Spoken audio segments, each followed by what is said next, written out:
আচ্ছা, আজকে আমাদের এক্সপেরিমেন্টটা হলো construct a single stage transistor amplifier. আমরা এই ট্রানজিস্টর অ্যাম্পলিফায়ার তৈরি করার জন্য আমরা প্রথমে আমাদের দরকার হচ্ছে একটা এনপিএন ট্রানজিস্টর। আমরা এনপিএন ট্রানজিস্টরটাকে আমরা এখন সার্কিট ডায়াগ্রাম অনুযায়ী আমরা সার্কিটটা তৈরি করব। আমরা যে কোনো একটা পয়েন্টে আমরা এনপিএন ট্রানজিস্টরটাকে দিয়ে দিলাম এবং এখানে আমরা দেখতে পাচ্ছি যে এটা হচ্ছে আমাদের বেস, মিডিল পয়েন্ট কালেক্টর, আর ডান পাশেটা হচ্ছে আমাদের ইমিটার। ওকে, আমরা বসানোর পরবর্তীতে আমরা এখন আমাদের সার্কিট যে কম্পোনেন্ট গুলো আছে আমরা এখন এই ইমিটার থেকে আমরা দেখতে পারি যে হচ্ছে আমাদের 1 কিলো ওহমের একটা রেজিস্টর এবং 10 মাইক্রোফ্যারাডের একটা ক্যাপাসিটর আমার প্যারালাল আছে। আমরা এটাকে কানেক্ট দেব। আমরা 1 কিলো ওহমের একটা রেজিস্টর নিব। রেজিস্টর নিয়ে আমরা কানেক্ট দেব কার সাথে? ইমিটারের সাথে। আমার ইমিটার হচ্ছে আমার ডান পাশেরটা। ইমিটার থেকে একটা যাবে আমাদের গ্রাউন্ডেড লাইন।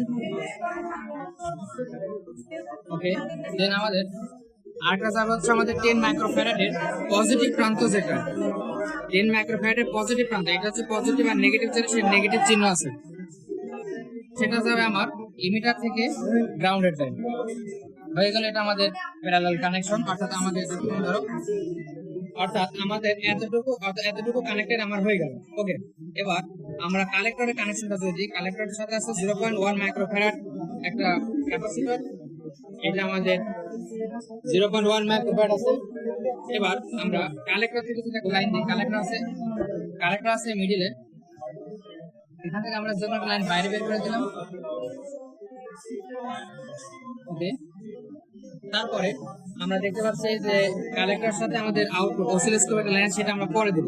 ওকে, এবার আমরা বাম পাশের বেজের সাথে আমরা কাজ করব। বেজ থেকে আমরা দেখছি একটা ক্যাপাসিটর বের হয়েছে এবং আমরা আরেকটা ক্যাপাসিটর আছে, সেটা আমরা বেজ থেকে বের করবো। বেজ হচ্ছে আমাদের ট্রানজিস্টরের বাম পাশের অংশ, সেখান থেকে আমরা একটা লাইন বের করে দিয়ে দেব। ওকে, এখন আমরা উপরের অংশটা যদি দেখি, আমরা এই পাশে বাম পাশে যেটা আছে অসিলোস্কোপ, এই কাজটা আমরা একটু পরে করব। আমাদের উপরের পাশে যেটা আছে কালেক্টরের সাথে আমাদের আরএল লোড রেজিস্ট্যান্স আছে 4.7 কিলো ওহম, তার সাথে আছে আমাদের ভিসিসি পাওয়ার সাপ্লাই। আমরা আরএল এর মান 4.7 কিলো ওহমের একটা রেজিস্ট্যান্স যদি আমরা নেই, এই হচ্ছে আমাদের 4.7 কিলো ওহম একটা রেজিস্ট্যান্স। ওকে, এটা আমরা দেব কার সাথে? কালেক্টরের সাথে। কালেক্টর হচ্ছে আমাদের মিডিল পয়েন্ট, ট্রানজিস্টরের মিডিল অংশ, সেখানে আমরা একটা লাইন বের করে বাইরে দিয়ে দিলাম। ওকে,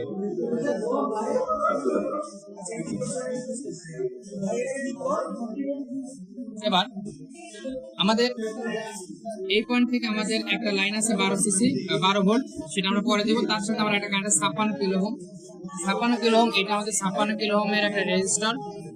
ঠিক এই পয়েন্ট থেকে অর্থাৎ যে পয়েন্টে এসে আমার লোড রেজিস্ট্যান্স শেষ হয়েছে, 56 কিলো ওহম শুরু হয়েছে এবং ওই পয়েন্টে কিন্তু একটা পাওয়ার সাপ্লাই আছে 12 ভোল্টের, সেটা আমরা দেবো পরবর্তীতে। ওকে, আমরা 56 কিলো ওহমটা দিতে পারি কার সাথে কানেকশন? বেজের সাথে। 56 কিলো ওহমটা যুক্ত হবে আমার বেজের সাথে। বেজ হচ্ছে কোনটা? বেজ হচ্ছে আমার ট্রানজিস্টরের বাম প্রান্তটা।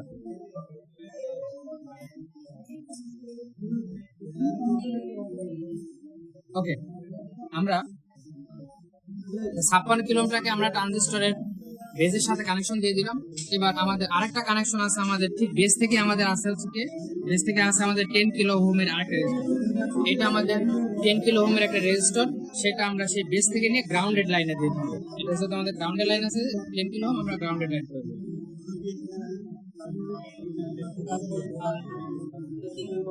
ওকে, আমরা এটা দিয়ে আমরা কি করলাম? আমরা গ্রাউন্ডেড লাইনে দিয়ে দিলাম।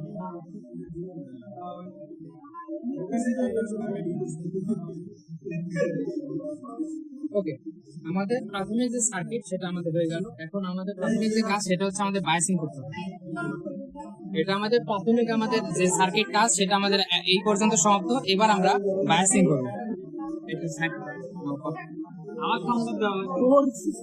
আচ্ছা, আমরা এখন বায়াসিং করার জন্য আমরা যে কাজটা করবো, আমাদের যে পাওয়ার সাপ্লাইটা আছে আমরা পাওয়ার সাপ্লাইটা মেপে নিব। এখানে আমাদের 12 ভোল্ট পাওয়ার সাপ্লাই দেওয়া আছে। ওকে, 12 ভোল্ট পাওয়ার সাপ্লাই দেওয়ার পরে আমরা আমাদের যেভাবে কানেকশনটা দেওয়া আছে, আমাদের 12 ভোল্টটা দেওয়া আছে যে পয়েন্টে, সেই পয়েন্টে আমরা পজিটিভ প্রান্তে যুক্ত দেব, অর্থাৎ 56 কিলো ওহম, এবং লোড রেজিস্ট্যান্স যে পয়েন্টে যুক্ত আছে সেটার সাথে আমরা পজিটিভ প্রান্ত দিয়ে দিলাম। আর গ্রাউন্ডের সাথে আমরা বাকি কম্পোনেন্টটা দিয়ে দিলাম, নেগেটিভ টার্মিনাল। ওকে, এবার এখান থেকে আমরা মাল্টিমিটারের সাহায্যে আমাদের বায়াসিং অর্থাৎ ট্রানজিস্টরের বায়াসিং ভোল্টেজ নির্ণয় করতে হবে। সেটার জন্য আমরা প্রথমে আমাদের যেটা আছে বেস এবং গ্রাউন্ডের যে কালেক্ট মানে ট্রানজিস্টরের যে ভোল্টেজ ডিফারেন্স সেটা মাপবো। তার জন্য বেসকে আমরা দিব পজিটিভ, মাল্টিমিটারের পজিটিভ টার্মিনালের সাথে যুক্ত, আর গ্রাউন্ডের সাথে নেগেটিভ দিব। তাহলে আমরা একটা মান পাবো, আমরা একটা মান পাচ্ছি 1.742 ভোল্ট, যেটা আমাদের যেটা আমাদের আগের ইয়ার সাথে মিলেছে, যে 1.62 ভোল্ট অলমোস্ট আমাদের এটা মিলেছে। ওকে, পরবর্তীতে আমরা কালেক্টর টু গ্রাউন্ড যদি করি আমরা পাচ্ছি হচ্ছে 6.35 ভোল্ট, এটা আমাদের পূর্ব নির্ধারিত ভ্যালুর সাথে আমাদের মিলেছে। পরবর্তীতে আমরা যদি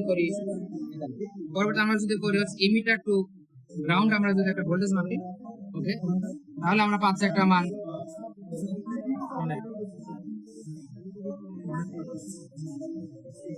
7 পয়েন্ট সামথিং, ঠিক আছে, আমরা এখান থেকে পাচ্ছি 1.15। ঠিক আছে, আমাদের এই মানটাও ঠিক আছে। ওকে, তার মানে আমাদের ট্রানজিস্টর যেটা সেটা সার্কিট ঠিক আছে, ট্রানজিস্টর ঠিক আছে। এবার আমরা অসিলোস্কোপ এবং আমাদের যে মিলি ভোল্ট মিটারে যে আছে সেটা, অর্থাৎ আমাদের অসিলোস্কোপ এইটা এবং মিলি ভোল্ট মিটার যেটা, এই দুইটাকে আমরা ক্যালিব্রেট করব। তার জন্য আমরা যে কাজটা করব সেটা হচ্ছে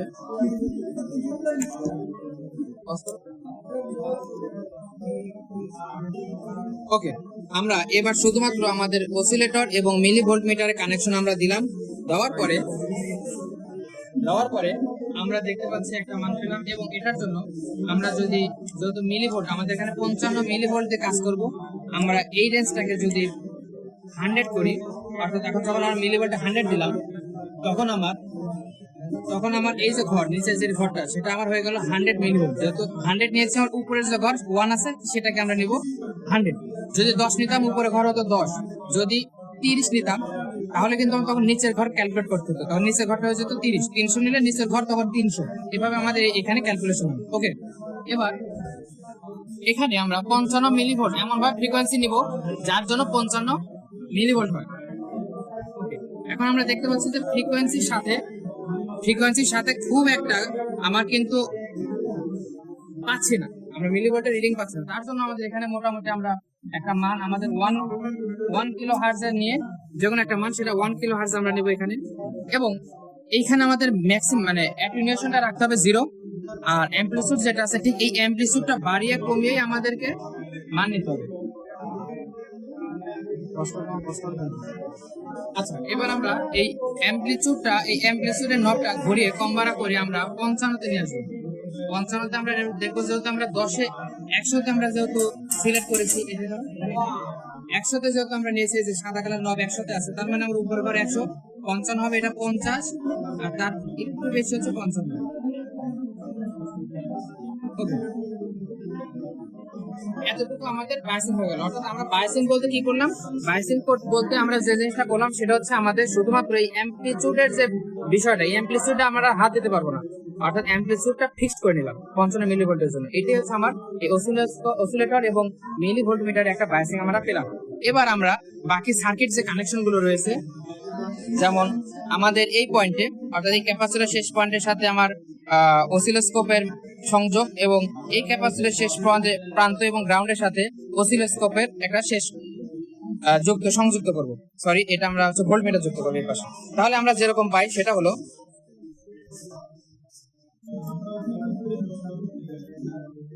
অসিলোস্কোপ আমরা যাবে একটা ক্যাপাসিটরের সাথে। এখানে যে জিনিসটা আমাকে কিন্তু এই যে এই অসিলেটরের এটা হচ্ছে পজিটিভ বড় নবটা, আর ছোটটা হচ্ছে আমার নেগেটিভ। এখানে সবচেয়ে বড় অসুবিধা এটা উঠে যায়।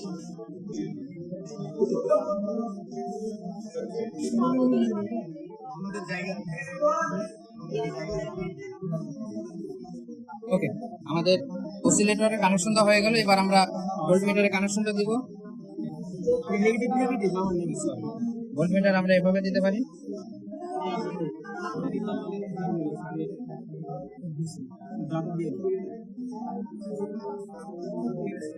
আচ্ছা, আমরা আমাদের পরিপূর্ণ আমাদের এই সিঙ্গেল স্টেজ ট্রানজিস্টর অ্যাম্পলিফায়ারের পরিপূর্ণ আমরা একটা সার্কিট কানেকশন পেলাম।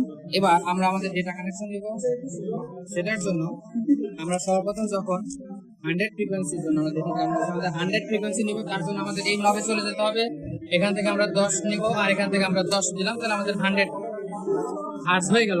100 হার্জের জন্য আমরা এখানে কাউন্ট করছি। এখন যেহেতু আমরা এখানে মিলি ভোল্টে নিচ্ছি, আমরা ভোল্টেজ দিতে চাই, যখন আমরা ভোল্ট দিলাম তখন আমরা 1 দিলাম, মানে উপরের ঘরটা আমার 1 হয়ে গেল।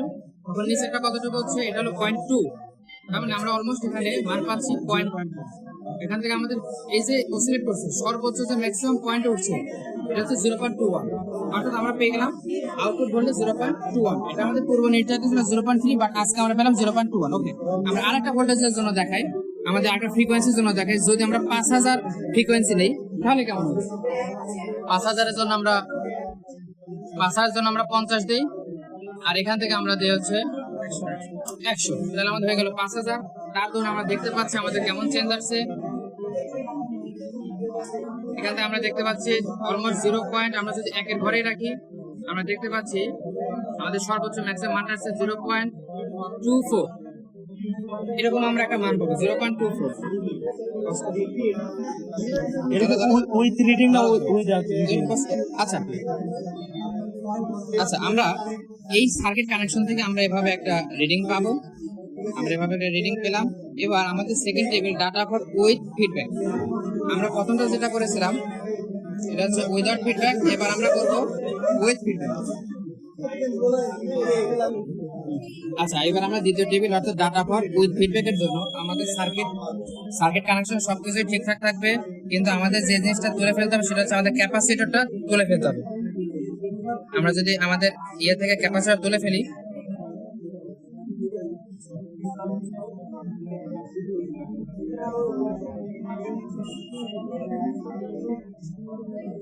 ওকে, ক্যাপাসিটর তুলে ফেলে আমাদের সার্কিটটা ঠিক ওভাবে রেখে আমাদের ঠিক একইভাবে আগের মতো আমাদের 100 ফ্রিকোয়েন্সির জন্য কেমন হবে, আমাদের ভোল্টেজটা কেমন পাচ্ছি, এভাবে আমরা ফ্রিকোয়েন্সি নিয়ে আমরা কিন্তু আমাদের এই ডেটা কালেকশনটা কমপ্লিট করতে পারি।